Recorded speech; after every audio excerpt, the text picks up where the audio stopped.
ये जो मोदी करते हैं, हमेशा झूठ बोलते हैं। सिर्फ झूठ ही नहीं, झूठों के सरदार है वो।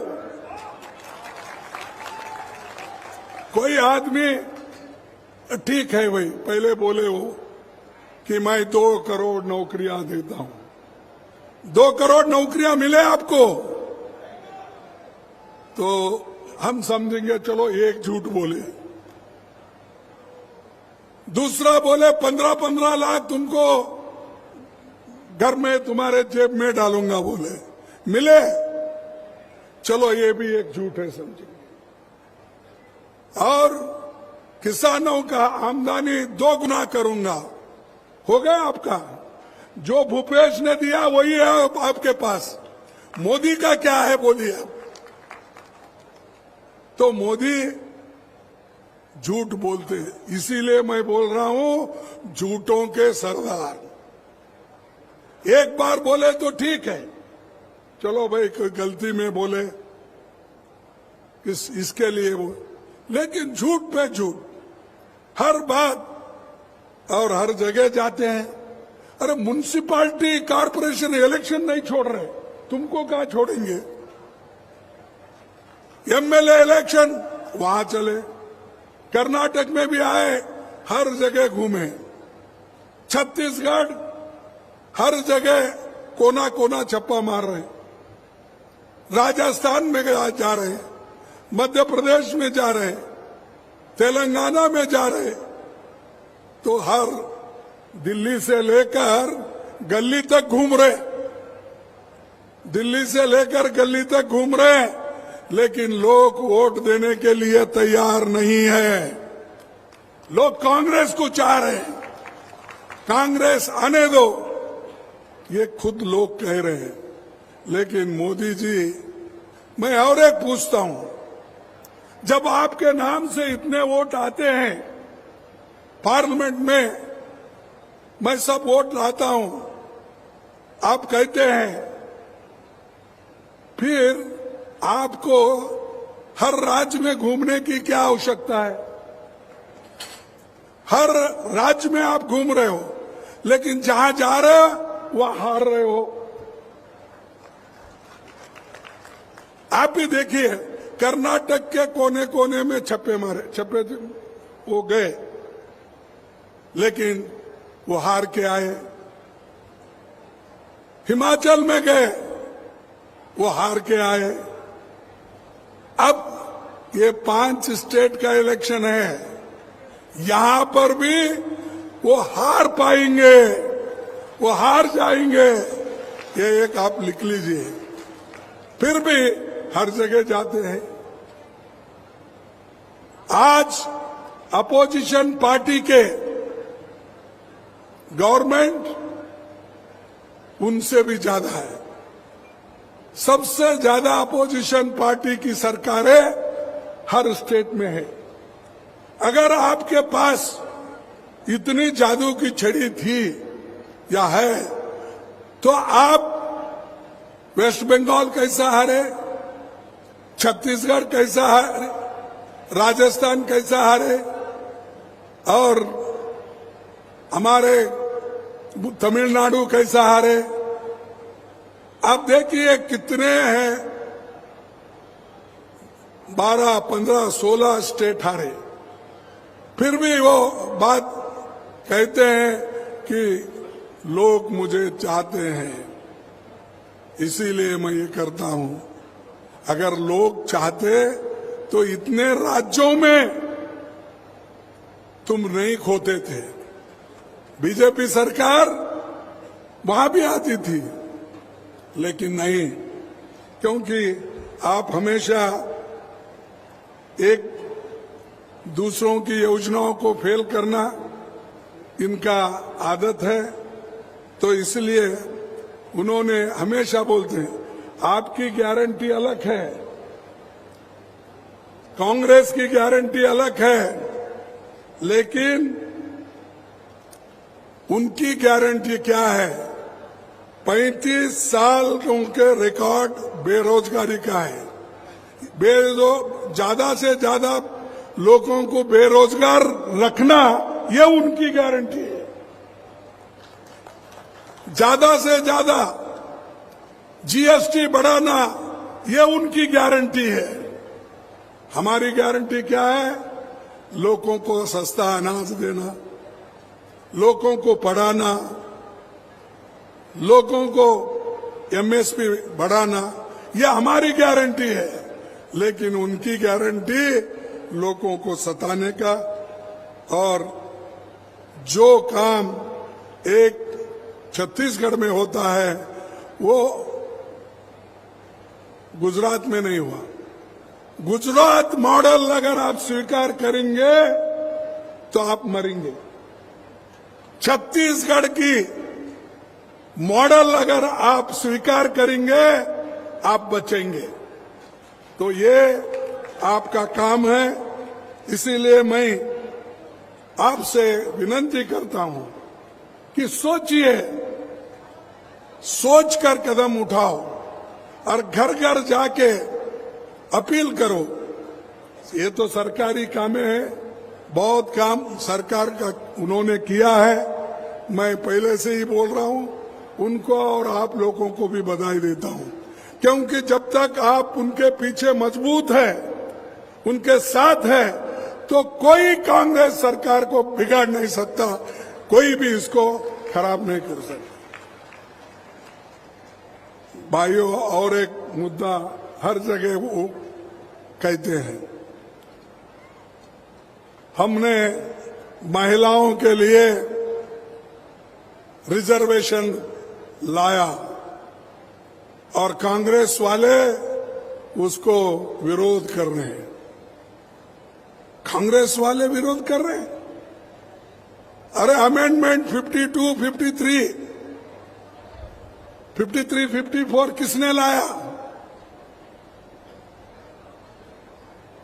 छत्तीसगढ़ में जिला पंचायतों में, तालुका पंचायतों में जो आपको रिजर्वेशन मिला है, जो महिलाएं, माताएं आज कुर्सी पे बैठे हैं अध्यक्ष होकर, उपाध्यक्ष, वो किनके वजह से? ये कौन किए? ये तो कांग्रेस ने किया, राजीव गांधी जी ने किया, बाद में वो नरसिंह राव जी ने उसको कानून के मुताबिक आगे लाया। लेकिन इसका भी क्रेडिट वही लेते हैं। अरे आप तो महिलाओं के बारे में कभी भी उनकी, हमेशा उनका एक ये है, उनका जो आइडियोलॉजी है वो महिलाओं के खिलाफ है। महिलाओं को कभी भी उन्होंने आगे आने नहीं दिया। ये जनसंघ का हो, अब भारतीय जनता पार्टी हो, आरएसएस हो, ये महिलाओं के खिलाफ है, महिलाओं के विरोध में है। जब कांग्रेस कर रही है तब वो आगे आते हैं।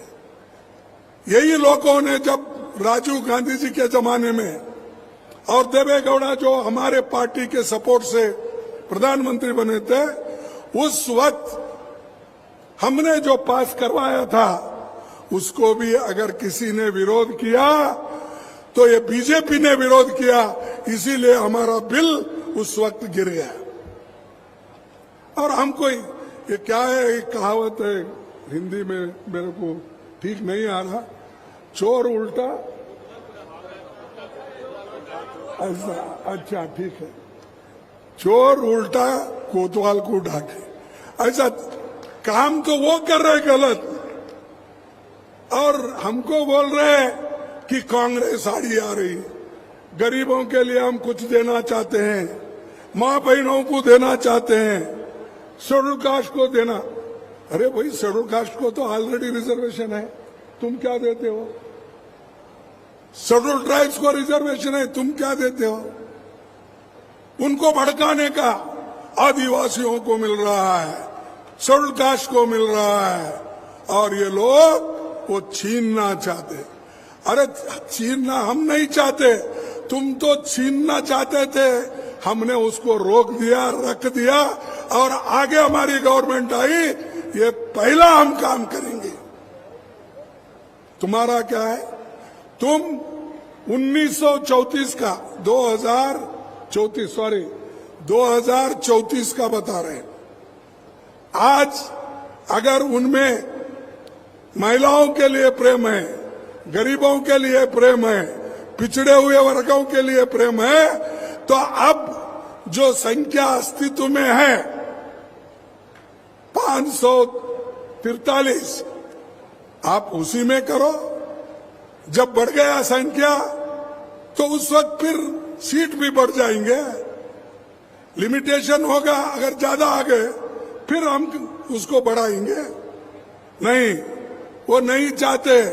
वो बोल रहे हैं अब कि सेंसस होना, उसके बाद में डिलिमिटेशन होना, और ये सब होने के बाद ये 2034 में आएगा।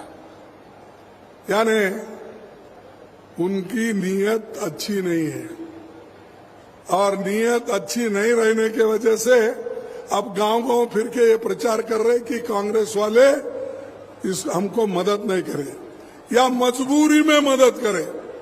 और मजबूरी में अगर मदद करते, हम ये जो पंचायत में, जिला पंचायत में, म्युनिसिपालिटी में रिजर्वेशन लाते। सोनिया गांधी जी का ये पण था कि महिलाओं को रिजर्वेशन दिला के रहूंगी, और उन्होंने पूरे कोशिश की। और दूसरी चीज ओबीसी का, अब भाई जनसंख्या के आधार पर जनगणना कराना, और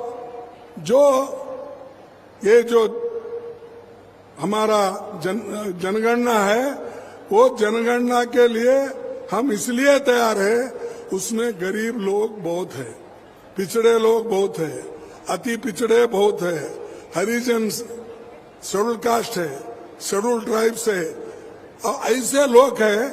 अगर एक बार सेंसस हुआ ओबीसी का, तो कौन कहाँ है, कितने लोग पड़े हुए बैकवर्ड्स में है, कितने लोग पड़े हुए शेड्यूल कास्ट में है, कितने लोग नौकरियों पे है, ये सारा निकल के बाहर आएगा। तब हमको मालूम होगा किनको क्या ट्रेनिंग देना, किनको क्या बताना, किनको कौन सा मदद करना, पैसे से किसको मदद करना, जमीन अगर नहीं है तो उसको कैसा देना। ये इन तमाम चीजों को, गरीबों को मदद करने के लिए हमने डिमांड किया कि ये गरीबों की, बैकवर्डों की जनगणना होनी चाहिए, सेंसस होना चाहिए, उनको आप कीजिए।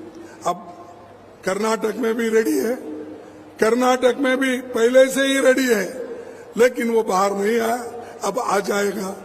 बिहार में 2-3 दिन पहले उसको बाहर निकाला गया, उसमें सारी चीजें हैं मालूम। लेकिन मोदी साहब क्या कहते हैं, ये कांग्रेस वाले, ये अपोजिशन वाले देश को तोड़ने के लिए, लोगों में फूट डालने के लिए, महिलाओं में फूट डालने के लिए, महिलाओं के हकूक छीनने के लिए ये कर रहे हैं, ये उनका कहना है। तो ये चीजें जरा आप लोग होशियार हो गए, थोड़ा मोदी साहब जानना चाहिए। अब पहले के जैसा नहीं, 2014 में आए, गलती से फिर एक बार 2019 में आए, लेकिन यही खेल आगे नहीं चलने वाला है। हर कम्युनिटी के लोग होशियार हो गए, और देश को बचाने वाला तुम एक ही नहीं, आप अकेले ही गुत्ता नहीं लिए। देश को बचाने वाले, देश में एकता रखने वाले हम हैं, हम सभी लोग उसके लिए लड़ते हैं। देश को एकता से रखने के लिए ही इंदिरा गांधी जी ने अपनी जान खोई, राजीव गांधी जी ने अपनी जान खोई, और आज राहुल गांधी पाद यात्रा करते हैं, हर जगह जाते हैं, और आज बैकवर्ड के लिए लड़ रहे हैं। और इसके बावजूद भी हम हमारे को टीका कर रहे हैं। अब हमारे 4 मिनिस्टर है मुख्यमंत्री से, 4 मुख्यमंत्री है। 4 मुख्यमंत्री में आप बताइए हम उनको रिप्रेजेंटेशन ठीक दिए या नहीं। अब छत्तीसगढ़ के मुख्यमंत्री कौन है? बघेल है। बघेल बैकवर्ड है क्या है? तो बैकवर्ड है। कर्नाटक में सिद्धरामैया है और वो एक धनगर कम्युनिटी, शेपर्ड कम्युनिटी से आते हैं, वो भी बैकवर्ड है। राजस्थान में गहलोत जी, वो भी बैकवर्ड है। अरे हमारे पास 4 मुख्यमंत्री है, उसमें 3 बैकवर्ड क्लास के लोग हैं। और आपके पास किसी बैकवर्ड को भी लिए, किसी शेड्यूल कास्ट को भी लिए, तो अंतर इतना दूर रहता है। उसके साथ पाप विचारों, चीफ मिनिस्टर भी बात नहीं करता, कैबिनेट मिनिस्टर से उन्होंने बात नहीं करते। सबका वो पहले हम देखते थे, पहले सब टीवी ये नहीं थे, वो दूरदर्शन देखते थे। वैसा ही आज मोदी साहब उन कैबिनेट मिनिस्टर को, चीफ मिनिस्टर को, अच्छे जितने भी बड़े अधिकारी हैं, उनको दूर से दर्शन देते हैं। इसीलिए वो दूरदर्शन अब वहां गया है। पहले जो आकाशवाणी में इसमें था, वो डिपार्टमेंट में था, अब दूरदर्शन मोदी जी के पास है। सबका दूर से दर्शन देते, नजदीक जाना बड़ा मुश्किल है उनको। कहीं फोटो कीटू के लिए कहीं खींच के जबरदस्ती से लेते हैं, वो बात और है। लेकिन यहाँ हमारे पास चीफ मिनिस्टर, हमारे नेता राहुल गांधी जी लोगों में मिल रहे, कारपेंटर के पास जाते हैं, मैकेनिक के पास जाते हैं, छोटे बड़े लोगों के पास जाते हैं, अमृतसर में जाके वो जूते पॉलिश करते हैं, सेवा करते हैं, उनके कटोरे धोते हैं। ये हमारा मकसद है और हमारे नेता लोग जनता के नजदीक है। ये दूरदर्शन नहीं देते हमारे लोग। जो हमारा बहुत बड़ा 4,500 किलोमीटर का जो ये चला भारत जोड़ो यात्रा, हर एक लोग से मिले, हर एक को गले लगा लिए, हर एक के साथ चले, बूढ़ा हो, नौजवान हो, महिलाएं हो, सबके साथ चले। मोदी जी के पास है वो। देखिए कभी छत्तीसगढ़ में आके किसी से मिला ऐसा?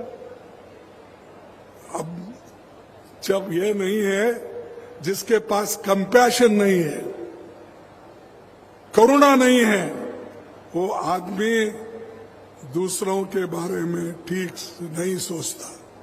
इसलिए भाइयों, मैं आप लोगों का ज्यादा वक्त नहीं लेता। मैं यही कहूंगा कि जो काम हमने पहले से करते आए और करते रहेंगे, और ये जो झूठे लोग हैं, झूठों के सरदार जो लोग हैं, इनको जरा दूर रखिए आप, और उसके बारे में आपको सोचना पड़ेगा। मैं आखिरी बात एक बोलता हूं, ये देश में जो सबको वोटिंग का हक मिला, वो पंडित जवाहरलाल नेहरू जी और डॉक्टर अंबेडकर के वजह से मिला, ये याद रखिए। जो अडल्ट फ्रेंचाइज है, जिसकी उम्र उस वक्त 21 थी, आजादी मिलने के बाद सभी 21 वर्ष के पुरुष हो या महिला हो, उन सबको वोटिंग का अधिकार मिला। अमेरिका में आजादी मिलने के कई सालों को बाद महिलाओं को वोटिंग मिला, यूके में मिला, फ्रांस में मिला, कई सालों के बाद। यहां जिस दिन संविधान तैयार हुआ, उसी दिन महिलाओं को वोटिंग का अधिकार मिला, दलितों को मिला, पिछड़े को मिला, सबको मिला या नहीं? क्या उस वक्त मोदी जी पैदा हो गए थे? क्या शाह पैदा हो गए थे? अरे हमने सब कुछ करके दिया।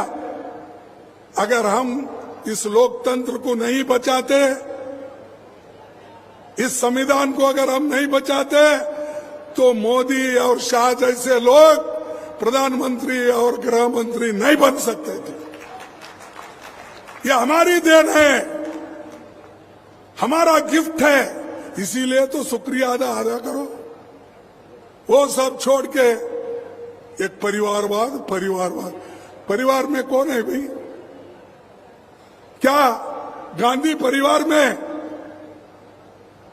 89 के बाद कोई प्राइम मिनिस्टर बना? बोलिए आप, कोई प्राइम मिनिस्टर बने? क्यों हिचकिचा रहे हो? कोई नहीं बना। और जब सोनिया गांधी जी बनी, जब मौका था, लोग जाकर उनसे मिले, उनको कहा कि आप इस देश के प्रधानमंत्री बनो, सभी लोग हम चाहते हैं, मेजॉरिटी आपके साथ है, लोगों ने कहा। तब सोनिया गांधी जी ने स्वीकार नहीं किया। एक इकोनॉमिस्ट मनमोहन सिंह जैसे आदमी को इस देश का प्रधानमंत्री बना के छोड़ा। अरे ये है हमारे उसूल। तुम्हारे पास तो लड़ रहे कुर्सी के लिए, और मोदी जी छोड़ रहे नहीं कि बाकी के लोग बड़े परेशान हैं कि मोदी भाई कितने दिन इन्हें ही रहेगा, हमको चांस मिलेगा या नहीं मिलेगा, सोच रहे। इसीलिए उन्होंने भी एक एक को हटा रहे। ये मध्य प्रदेश में आप देखे होंगे, सब जो लोग सेंटर में जितने भी मिनिस्टर थे उनको यहां लाके भर्ती कर रहे, रिक्रूट कर रहे। तो ये जो चीजें उनमें है, हमारे पास कोई नेता कुर्सी के लिए नहीं लड़ा। कुर्सी गरीबों के लिए लड़ा, गरीबों के भलाई के लिए लड़ा। लेकिन आज वो लोग कुर्सी के लिए लड़ रहे, और कुर्सी के लिए जो कुछ भी पूछो हमने किया बोलते हैं। अरे तुम जो किया उसका क्रेडिट ले, जो नहीं किया उसका भी आप ही क्रेडिट ले रहे हो। तो मैं इससे ज्यादा कुछ नहीं बोलना चाहता। और आज जो हमारा एक ही आने वाले हमारे असेंबली के चुनाव हो, और उसके बाद में पार्लियामेंट के चुनाव हो, उस पार्लियामेंट के चुनाव में और असेंबली के चुनाव में आप लोग जोरदार मेहनत करके गांव-गांव जाके कि हमको कांग्रेस को मजबूती दो, और अगर इसको मजबूती मिली तो मैं ये कहूंगा कि फिर से कांग्रेस पार्टी की राज इस छत्तीसगढ़ में आएगी। और आज जितने भरोसे पूरे उन्होंने अनुष्ठान किया, और जो उनके आगे आने वाले जो मैनिफेस्टोज है, इलेक्शन मैनिफेस्टो में जो और वायदे करेंगे, वो पूरा कांग्रेस पार्टी निभाएगी। इसीलिए मैं ज्यादा और उचित नहीं समझता कि आपका समय लूं, और एक ही बात मैं कहूंगा कि आपके पास हिम्मत है, आपके पास सब कुछ है, डरो मत। तो डराएंगे थोड़ा कुछ, तो मैं हमेशा यहाँ होती ही रहता। अच्छा कोई कार्यक्रम रहा, मोदी जी की टीम आती है, तो हारने दो जीतने दो, वो फील्ड में रहते ही है, क्योंकि जब मेरा यहाँ पर इलेक्शन हुआ, उसके बाद यहाँ पर अधिवेशन हुआ, उस अधिवेशन के दिन ही उन्होंने हमारे कांग्रेस के नेताओं के ऊपर ईडी की धात डाली, सीबीआई की डाली, लेकिन लोग डर रहे नहीं। उन्हें डराने की कोशिश कर रहे हैं। जो नियत से हमारे लोग हैं वो डर रहे नहीं। जब नहीं डरते हैं तो उन्हें कुछ ना कुछ कहते हैं। और मैं एक ही आप सभी लोगों के तरफ से मोदी जी को एक बात विनती करूंगा, कम से कम एक मीटिंग कम करके मणिपुर जाके आप एक मीटिंग बोले। 6 महीने हो गए, दंगे चल रहे हैं, लोगों को मार रहे हैं, महिलाओं को नंगे करके फिरा रहे हैं, गोलियां चला रहे हैं। वहां आप नहीं जा रहे? आपको वो मणिपुर क्या इस देश का हिस्सा नहीं है? वहां इसलिए नहीं जा रहे, इनको आने ही नहीं दे रहे वहां। और यहां फिर रहे कहा जहां लोग मजबूत है, अच्छी सरकारें चल रही है। ये भूपेश बघेल को कैसा मैं आगे ढकलूं, राजस्थान को कैसा मैं निकाल दूं, हर चीज। अब कर्नाटक को कैसा मैं निकाल दूं। देखिए, ऐसा करने से नहीं होता। देश के लोगों की चिंता करना चाहिए। मणिपुर में जो चल रहा है, मोदी साहब चुप बैठने के वजह से चल रहा है। मोदी साहब हिम्मत नहीं कर रहे। मैं समझूंगा मोदी साहब हिम्मत हारे हैं। अगर आपके पास हिम्मत है तो जाके वहां पर सुलझाओ। वहां सुलझाना नहीं चाहते आप। चलने दो, कितना दिन चलता है। हमारे राहुल जी जाके आ गए, 21 एमपी जाके आ गए। भाई आपको क्या होगा? आपके पीछे तो एक 25 गाड़ियां 40 गाड़ियां रहते हैं, और आपके पीछे बंदूकधारी लोग भी रहते हैं। इतने व्यवस्था रहने के बावजूद भी आप डर रहे हो, वहां जा रहे नहीं। इसका मकसद क्या है? तो भाइयों, कम से कम एक मीटिंग छत्तीसगढ़ में कम करके, या हमारे तेलंगाना में कम करके, या अपना राजस्थान में कम करके, कहीं तो एक मीटिंग कम करके कम से कम एक बार तो मणिपुर जाके आने दो। यही मैं अपील करता हूं आपके ओर से।